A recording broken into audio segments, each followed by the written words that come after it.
bismillaah soo dhawaada saaxiibayaal meel kastoo aad joogtaan kusoo dhawaada barnaamijka falanqaynta caalamka waa 26 bisha Juulaay sanadka 2026 maalin axada qodobada qaybtan aan kugula wadaagi doono waxaa kamid ah Netanyahu mar kale dhinaca kale sheekada ma u rogi doonaa kulanka isaga iyo Trump dhex maraya waa maxay waxyaabaha Trump ku qasbay inuu gabi ahaan joojiyo duqeymihii laga fulinayo gudaha dalka Iran fariimaha digniinta ah ee madaxweyne Trump la gaarsiiyay Iran oo u diyaar garoobaysa dagaal dhanka dhulka ah xabadu way joogsatay laakiin dhinaca kale ma isgaadgaad ayaa soconaya sidoo kale waxaan eegi doonaa dawladda Iran oo sheegtay inay wada hadal cusub ay diyaar u tahay hadii Doha Islamabad iyo Geneva lagu kulmayo laakiin hal arin ayay diiday oo dawladda Oman iyo Mareykanka ay isla wadeen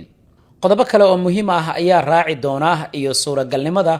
weerar qorshaysan oo dhanka dhulka ah oo gudaha Iran la doonayo in laga fuliyo soo dhawaada saaxiibayaal ku soo dhawaada barnaamijka falanqaynta caalamka ee Maracadda Show oo xiliyadan oo kala daawataan markale isku soo noqdo wanaagsan daawadayaal saaxiibayaal waxaan ku hormarayaa dawladda Ruushka ayaa sheegtay maanta inay burburisay mid ka mid ah baqarada ugu muhiimsan ee lagu diyaariyo sidoo kalena lagu kaydiyo diyaaradaha droniska oo ku yaala magaalada Kiev oo caasimada dalka Ukraine wasaaradda gaashaandhigga ee dawladda Ruushka ayaa shaaca ka qaaday arintan burburka inay ka dambeysay kadib duqeymo culus oo tan iyo xalay ay ka fulinayeen magaalada Kiev oo caasimada iyo magaalooyin kale oo ka tirsan gudaha dalka Ukraine Ruushka ayaa moodaa in weeraro isdaba joog oo diyaarada drones loo adeegsaday inuu la kulmayay maalmihii la soo dhaafay oo dawladda Ukraine ay ka dambeysay qodobkaasi aan halkaa kaga gudubno aan ku soo koobo macluumaadyada kale waxaan ku hormarayaa Ra'iisul Wasaaraha Israel Benjamin Netanyahu waxa uu maalinta biri tagi doonaa magaalada Washington oo dalka Mareykanka ah wuxuu halkaas kula kulmayaa madaxweynaha dawladda Mareykanka arinta marinka Gaza iyo arinta dawladda Iran ayaa miiska u saaran oo Trump uu doonayo inuu kala hadlo markasta oo Netanyahu uu tago magaalada Washington oo madaxda Mareykanka uu la soo kulmo waxa xiga weerar kale oo aad u culus su'aasha la isweydiinayo waxay tahay Netanyahu miyuu sheekada dhinaca kale u rogi doonaa oo Israa'iil miyaa loo ogolaan doonaa inay ku soo biirto dagaalkaas oo Mareykanka uu wada maalmihii la soo dhaafay inkastoo labadii habeen ee la soo dhaafay aad moodo Mareykanka in nasiino uu qaatay oo duqeynta la joojiyay socdaalka Netanyahu iyo kulanka maalinta Talaadada dhacaya waxyaabaha ka soo kordha waan ogaan doonaa insha Allah ciidanka ilaalada kacaanka ee dawladda Iran waxay dhinaca kale ay shaacay ka qaadeen axadda maanta ah in ay ku qasbeen 6 maraakiib ah inay gabi ahaanba ay joogsadaan oo aysan isticmaalin marinka Hormuz kadib markii rasaas digniin ah yani fariimo digniin ah la gaarsiiyay maraakiibtan oo noocyada kala duwan ee shidaalka sida ayaa lagu waramayaa inay u soo dhawaadeen marinka Hormuz laakiin ciidanka ilaalada kacaanka ayaa digniin gaarsiiyay oo waxa la yiraahdaa halkan ma soo mari karaysaan haddii duqeynta ay joogsatay kama dhigna baa la yiri in marinku uu furan yahay marinku wali waa uu xiran yahay xarunta taliska dhexe ee Mareykanka ee CENTCOM-na waxay yiraahdeen ilaa 12 markab ayaan si qasab ah waxaan kaga gudbinay marinka Hormuz sidoo kalena maraakiib kale ayaan diidnay oo aan ka hor istaagnay iyagana inay dekadaha Iran ay ka soo baxaan maadaama go'doomin ama xayiraad ay saaran tahay dekadaha dalkaasi Iran markaad eegto marka labada dhinac waxa halkaasi kaaga muuqanaysa in culays maraakiibtii la saaray lana joojiyo markab kastaaba inuu soo dhaqaaqo Iran maraakiibta dhankeeda laga joojiyo wax war ma aanay soo saarin Mareykankana ma uusan ka hadlin 6 markab ee Iran ay ku qasabtay inay marinka Hormuz ay ka laabtaan saacadii la soo dhaafay waxa jira qodob kale marka qodobkaas oo ah madaxweyne Trump fariinta digniinta ee la gaarsiiyay duqeymihii la istaajiyay 24 saac la soo dhaafay iyo Iran oo wada hadal ay u socdaan mas'uuliyiinta dawladda Oman aan ku hormarno arinta wada hadalka maalmihii Jimcaha iyo Sabtida ee la soo dhaafay wakiilo ka socday saldanada Oman ayaa waxay tageen magaalada Tehran waxayna Iran ay kala hadleen arinta marinka Hormuz joojinta dagaalka iyo sidii xal loo heli lahaa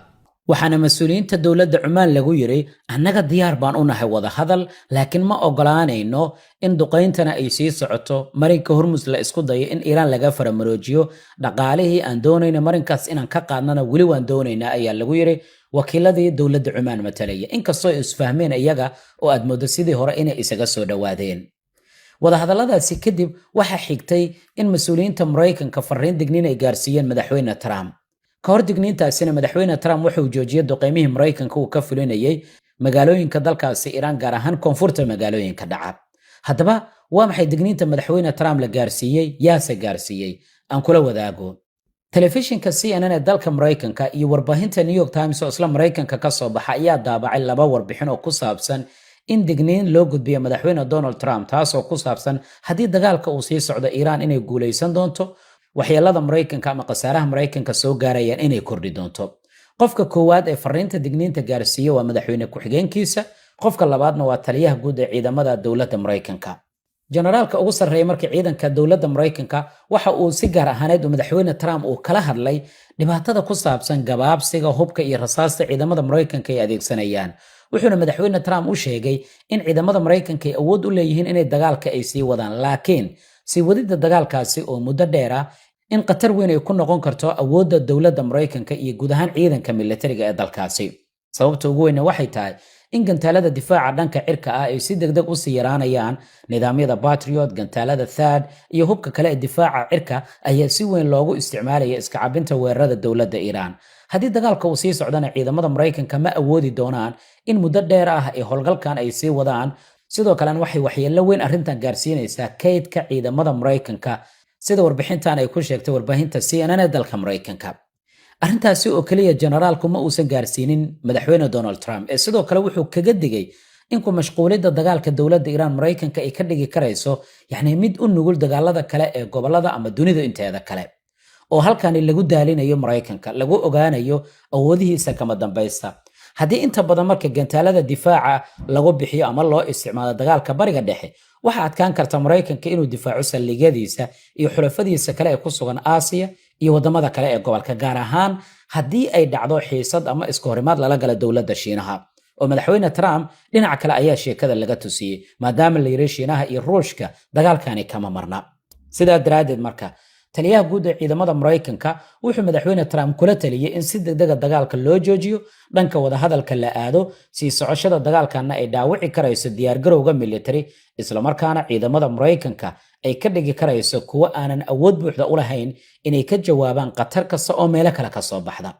fariinta digniinta marka laga yimaado, qaar ka mid ah falanqeeyaashu waxay leeyihiin suuragal ma tahay in istiraatiijiyad kale la sameynayo oo laga shaqeynayo weerar dhanka dhulka halkii duqeymo oo kaliya la fulin lahaa, si lamid ah sidii Venezuela ka dhacday. digniinta labaad waxa madaxweyne Trump gaarsiiyey ku-xigeenkiisa JD Vance ninka lagu magacaabo. isagana wuxuu taageeray hadalkii hore ee taliyaha ciidanka, waxaana uu xaqiijiyey in Mareykanka uu wajahayo dhibaato la xiriirta kaydka hubka iyo awoodda wax soo saarka warshadaha. maxaa yeelay qaar ka mid ah gantaalada la isticmaalo sida Patriot iyo kuwa kale sanado badan ayaa loo baahanayaa hal gantaal in la soo saaro, dhaqaale badanna waa loo baahan doonaa. waxaana sidoo kale uu sheegay madaxweyne ku-xigeenka in dib loo buuxiyo kaydka gantaalada iyo rasaasta inay qaadan karto waqti aad u dheer, maadaama Iran oo kaliya dagaal Mareykanka uusan kala dhaxaynin oo Ruushka iyo Shiinahana sheekada ay ku jiraan. warshadaha Mareykankana ma awoodi doonaan inay si degdeg ah u soo saaraan hub la mid ah midka dagaalka lagu isticmaalo, oo kaliya waxay awoodaan diyaaradaha droniska ee qiimahooda uu jaban yahay inay soo saaraan.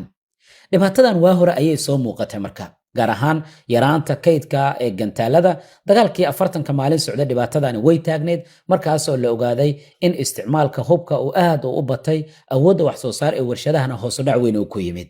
JD Vance digniintiisa kuma koobnayn dhinaca militariga. wuxuu sidoo kale Trump uu kala hadlay mustaqbalka wada hadallada lala yeelan karayo dowladda Iran, oo waxa uu sheegay in kordhinta weerarada iyo dagaalka gebi ahaanba inay burburin karayso fursadaha diblomaasiyadeed, danina Mareykanka aysan ugu jirin wax gobolka ka soconaya, oo sheekadan cidda ku faa'iideysa ay tahay Israa'iil.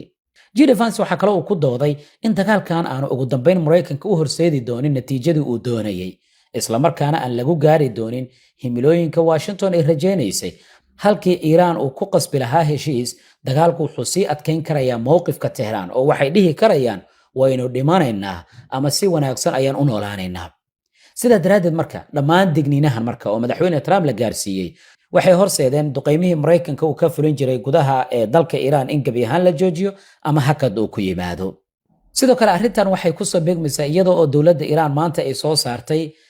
dhammaan qasaarihii Mareykanka ee gaarsiisay intii duqeymaha ay ka fulinayeen wadamada Khaliijka, gaar ahaan beegsiga la beegsanayo saldhigyada Mareykanka uu ku lahaa gobolka bariga dhexe, taasoo aad moodo marka labada warbixin markaad isku eegto inay isku ekaanayaan, oo qasaaraha Mareykanka gaaray iyo digniinta madaxweyne ku-xigeenka iyo taliyaha guud ee ciidamada ay bixiyeen xogaa waxaad moodaa inay aad isugu dhow yihiin.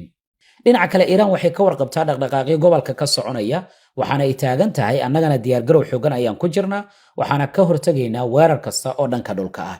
khasaaraha ugu badan ee Mareykanka uu la kulmay marka la eego saldhigyadiisa gobolka waxaa ugu wacan gantaalada dowladda Iran ee isticmaashay maalmihii ugu dambeeyay si gaar ahaaneed waxaa diiradda loo saaraya gantaalka awoodda badan ee Khaybar Shikan lagu magacaabo oo loo isticmaalay in lagu burburiyo saldhigyada Mareykanka uu ku leeyahay gobolka Bariga Dhexe tan iyo horraantii bishan aan ku guda jirno ee Juulaay. sidoo kale dowladda Iran sida warbaahinta Al Arabiya ay baahisay waxay shaaci ka qaaday inay diyaar u tahay dib u bilaabidda wada hadalla Mareykanka ay la yeelato laakiin waxa ay diideen qorshe kasta oo lagu sameeyo marin cusub oo maraakiibta ay ka gudbaan oo marinka Hormuz ah. Tehran waxay sheegtay in wadaxaajoodiyadaasi ay gabi ahaanba diyaar u tahay laakiin ay hakiyeen wixii ka dambeeyay markii Mareykanka uu dib u bilaabay duqeymaha laga fulinayo magaalooyin ka tirsan gudaha dalkaasi. waxay sheegeen haddii wada hadallada Doha, Islamabad iyo Geneva ay ka dhacayaan inay iyaga diyaar ay yihiin laakiin aysan diyaar noqon doonin inta Mareykanka iyo dowlado kale ay ka shaqeynayaan in marinka Hormuz laba wadan laga sameeyo. waxay yiraahdeen marinka Hormuz waxa uu ahaanayaa hal marin oo kaliya oo wax la yiraahdo waqooyiga iyo koonfurta ma ogolaan doono oo dhanka Cumaan ayaa la doonaya marka horeba in la yiraahdo adiga madax banaanidii Cumaan ayaad ku xadgudbaysaa halkan waa inay Cumaan maamusha iyo waxyaabaha la midka laakiin Iiraaniyiintu arintaasi waa ay diideen. wadadani cusubna waxay yiraahdeen waxay ka baxsan tahay nidaamka hadda jira iyagoo ku adkaystay inay qayb ka noqonayso maamulka iyo ammaanka marinka. waxa sidoo kale ay soo jeediyeen in loo ogolaado Iiraan inay qaado khidmad adeeg oo macquul ah oo ku saabsan ilaalinta ammaanka maraakiibta iyadoo lacagahaasi inta badan sida la sheegay lagu shubi doono sanduuq wadajir ah oo ay maamulayso hay'adda badaha ee caalamiga. waan arki doonaa qodobkaasi waxyaabaha ka soo kordha barnaamijyadeena kale ayaan kugula wadaagaya insha Allah. like-san muuqaalka la wadaag saaxiibadaada waad mahadsan tahay. su-aasheena maanta waxay tahay marka aad eegto hakadka ku yimid duqeymihii Mareykanka uu ka fulinayo gobolka Bariga Dhexe ma waxa u sabab ah khasaaraha Iran ee gaarsiisay saldhigyada iyo sidoo kale nidaamyada kala duwan ee gobolka Bariga Dhexe Mareykanka uu ku lahaa mise digniinta lala wadaaga madaxweyne Trump iyo qatara kale ama xisaabaad kale oo la isku dhafsaday ayaa sabab u ah? aragtidaada nala wadaag. like-sar muuqaalka haddii aad halkan soo gaarta waad mahadsan tahay. markaan aan eegno dowladda Iran ayaa shaaca ka qaaday inay isku diyaarinayso ka hortagidda suuragalnimada weerar dhanka dhulka ah iyadoo qorshaha uusan ku koobnayn in ciidamada Mareykanka ay ka hor istaagto inay soo degaan oo kaliya balse ay doonayso in howlgal kasta ay ka dhigto mid dhibaato xooggan lagu gaarsiiya ciidamada Mareykanka kaas oo daba dheeraada ugu dambeynna siyaasad ahaan iyo military ahaan aan la sii wadi karinin. diyaargarowga ugu horeeya wuxuu ka socdaa goobaha istiraatiijiga gaar ahaan jasiiradda Qaraj lagu magacaabo iyo jasiiradaha kale ee ku dhow marinka Hormuz oo dowladda Iran ay maamusho. jasiiradda Qaraj waa xarunta ugu muhiimsan ee laga dhoofiyo shidaalka dowladda Iran. sidaa daraadeedna Tehran waxay halkaas ay ku ururinaysaa gantaalada la hago, miinooyinka dhanka xeebaha, difaaca cirka iyo ciidamada ku dhuuman karaya godadka iyo dhufaysyada. qaar ka mid ah xarumaha muhiimka ayaa la sheegay in loo diyaarinayo in la burburiyo haddii ciidamada shisheeye isku dayaan inay qabsadaan si aanay nabad halkaas aysan ugu adeegsan. sidoo kale dowladda Iran waxaa lagu warramayaa inay diyaarisay haddii ciidamada isku dayaan dhanka badda inay ku soo degaan in weeraro isdaba jooga lagu qaado kuwaas oo ay fulin doonaan diyaaradaha droniska kuwaas oo isqarxinaya. diyaaradaha yaryar waa kuwa raqiisa waxyeeladoodu ay adag tahay sidoo kalena la xakameyn karayo. diyaaradda nooca loo yaqaan FPV ayaa lagu warramayaa Iran inay u diyaarisay weerar kasta oo dhanka dhulka sidii ay kaga hortagi lahayd. diyaaradahan waa kuwa ay isticmaalayaan ciidamada Hezbollah waana kuwa lagu xakameyn karayo fiilada fiber optical loo yaqaano. taasi waxay adkeynaysaa in lagu carqaladeeyo qalabka elektarooniga waxaana lagu bartilmaamaysan karayaa askarta, gaadiidka gaashaaman, xarumaha taliska, diyaaradaha qumaatiga u kaca iyo sidoo kale goobaha zaadka. Iran sidoo kale waxay shaaci ka qaaday in tirada ugu badan ee ciidamadeeda in heega buuxa hadda la geliyay marka la isku daro ciidanka joogtada, kuwa kaydka, ilaalada kacaanka, kuwa sirdoonka ee baasid iyo xogaga maxalliga. waxaa la sheegay inay hadda abaabulayaan ka hortagidda weerar kasta oo dhanka dhulka ah. u diyaargarowgan marka waxa uu ku muujinayaa in Iiraaniyiinta ay helayaan macluumaad sirdoon oo ku saabsan qorshaynta weerar dhanka dhulka ah. waxaa hadda soo baxaya xogta ku saabsan in la isla gartay in Iran duqeymo dhanka cirka oo kaliya awoodeeda inaan lagu burburin kareynin maadaama qaar ka mid ah bartilmaameedyada ay adag tahay in la ogaado in hub lagu kaydiyo, inay ciidan joogaan iyo inay yihiin goobo maran. sidaa daraadeed xarumaha qaar ee sameynaya daraasaadka waxay daha ka qaadayaan xogta ku saabsan in Mareykanka uu ka shaqeynayo suuragalnimada weerar dhanka dhulka ah oo laga fuliyo buurta loo yaqaan Nafaaska iyo goobaha kale ee xarumaha nuclearka ee la tuhunsan yahay ugu yaraan in Iran ay ku bacriminayso barnaamijkeeda nuclearka. Teheraan waxay sidoo kale ay sheegtay in abaabul dadweyne hadda la bilaabay oo muuqaalada qaar ee lasoo bandhigaya waxa ay muujinayaan in dadka qaarkii hubkooda ay qaateen kuwaas oo sheegaya inay diyaar u yihiin inay la dagaalamaan ciidamada Mareykanka iyo cid kasta oo isku dayda weerar dhanka dhulka inay ka fuliso gudaha dalkaasi Iiraan. Arrintan waxay dib u soo nooleynaysaa xasuustii dagaalkii Ciraaq iyo Iiraan. Ujeedaduna waxay tahay in duulaan kasta loo bedelo dagaal jiritaan ah oo aysan ku dagaalamaynin ciidan rasmi oo kaliya balse ay ka qayb qaadanayaan dadka muwaadiniinta, mutadawiciinta, bulshada iyo sidoo kale sirdoonka baasij loo yaqaano. Difaaca Iiraan kuma eka gudaha oo kaliya, mabda'eeda difaaca hore wuxuu ku saleysan yahay in dagaalka lagu fidiyo meelo ka baxsan xuduudaheeda. Waana sababta keenaysa dowladda Iiraan inay si cad u sheegtay inay duulaan kasta u diyaar garoobayaan. Haddii duulaankan weyn uu dhaco, kooxaha xiriirka leh dowladda Iiraan ee xitaa ku sugan gudaha Ciraaq ayaa lagu warramayaa hadda in la diyaariyay si ay kaga hortagaan saldhigyada iyo marinada zaadka ee ciidanka Mareykanka ee gudaha dalkaasi. Sidoo kalena Iiraan waxaa laga baqayaa inay fariinta ay gaarsiisay qaar ka mid ah saaxiibadeeda gobolka ku sugan. Waa dhaqdhaqaaq ciidan oo aanan caadi ahayn. Dagaal furan oo dhex mara ciidamada Mareykanka iyo dowladda Iiraan ma noqon doono hawl fudud. Labada dhinacna waxay la kulmi karayaan khasaare, laakiin khatarta ugu weyn kuma koobna go'aanka lagu bilaabaya dagaalka, balse waxay ku jirtaa in xaaladda ay faraha ay ka bixi karayso Mareykankana uu xisaabaad badan doonayo inuu isku dhifto. Dhinac walbaana wuxuu rumaysan yahay inuu xakameyn karayo heerka colaadda, laakiin taariikhdu waxay muujinaysaa in dagaaladu inta badan ay maraan wadooyin aanay ciidamo markii hore qorshaynin. Marka khasaaraha uu bato oo xaaladdu ay noqoto mid aanan la qaadi karaynin, dhinacyada ugu dambeyntii waxay ku qasbanaadaan miiska wadaxaajoodka in la yimaado. Maxaa yeelay xisaabtii markii hore la isku dhifsaday mid aanan ahayn ayaa soo baxda, taas oo keenta sida ugu dhaqsiyaha badan in wax walba loo soo gabagabeeyo. Dhinaca kalena mas'uuliyiinta dowladaha gobolka Bariga Dhexe ayaa shaaca ka qaadaya suuragalnimada Washington iyo Tehran inay doonayaan inay miiska wadahadalka dib ugu laabtaan. Dowladda Iiraan waxay si cad u shaacisay inay joojiso dhammaan duqeymihii ka fulinayeen qaar ka mid ah dowladaha Khaliijka sabab la xiriirta maadaama Mareykanka uu joojiyo duqeymihii ka fulinayay gudaha dalkaasi Iiraan. Haddaba suuragal ma tahay in Mareykanka uu la yimaado istaraatiijiyo cusub oo ku qabsan karayo meelo badan oo ka mid ah gudaha dalka Iiraan? Ustaad Khalid Macalin Maxamuud ayaa akhriyay warbixintan oo soo koobaya. Istaraatiijiyadaas waxaa ka mid ah warar soo baxay, warbixinada qaarna ay qorayeen ilaa xalay oo sheegayay in Washington ay daraasad ka sameynayso in ay qabsato qaybo ka mid ah dhulka ama maxaa la yiraahdaa goobaha macdanta uraniumka lagu bacrimiyo ee ku yaala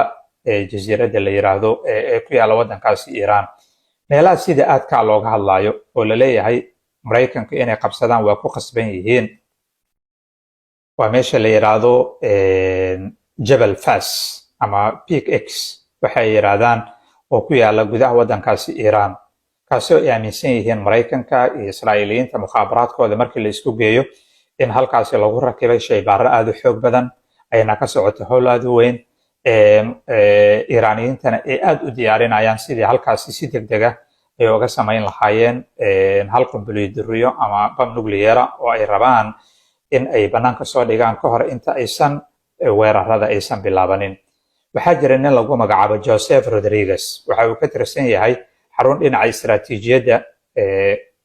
warbixino ka diyaarisa oo la yiraahdo CSIS. waxa uu leeyahay khiyaaraadka dhinaca ciidanka hadda Mareykanka uu aad u daraaseynayo waxaa ka mid ah in goobaha ay macdanta uraniumka yaalaan si toos loo weeraro lana qabsado. sababta waxay leeyahay xaruntan oo dhinaca daraasaadka istaraatiijiyadda caalamiga ka sheekaysa weeraradii dhinaca cirka ahaa ee goobahaasi lagu beegsanayay wax nacfi ah waa yeelan waayeen, waana burburin waayeen goobahaasi. sababta waxay noqdeen kuwo aad u adag oo dhufaysyo xoog badan oo dhulka hoostiisa lagu qaabeeyay. sidaa daraaddeed weerar walba oo dhinaca cirka oo loo geystay weli hawsha waa socotaa, warshadihii waa la burburin laayahay, macdanta uraniumka bacriminteedu waa socotaa, shaybaaradiina weli waa shaqaynayaan. marka habka kaliya marka hadda wax lagu xallin kara waxaa weeyaan in loo qaado tallaabo dhinaca dhulka ah. waxa uu sheegay inuu jiro isla markaana xaruntaana ay ka warqabto qorsho dhinaca ciidanka oo kaasi oo sheegaya in 10,000 oo askara halkaasi lagu daadiyo. ugu yaraan waxaa la leeyahay 15,000 ilaa 20,000 oo askari in lagu weeraro buurtan la yiraahdo Jabal Fas, maadaama duqeyn lagala daalay oo mar walba oo la duqeeyo meelaha laga galayo Iiraaniyiintu mar hore inta ay aad u adkeeyeen carro badan ay ka buuxiyeen, gantaalada soo dhacayaan carradaasi aysan dhaafi karin, gunta hoose ee buurtana aysan gaari karin. sidaa daraaddeed hadda waxaa aad looga fikirayaa ciidamo gaar ah halkaasi ma la geyn karaa. waxaa aad looga fikirayaa ciidamada la yiraahdo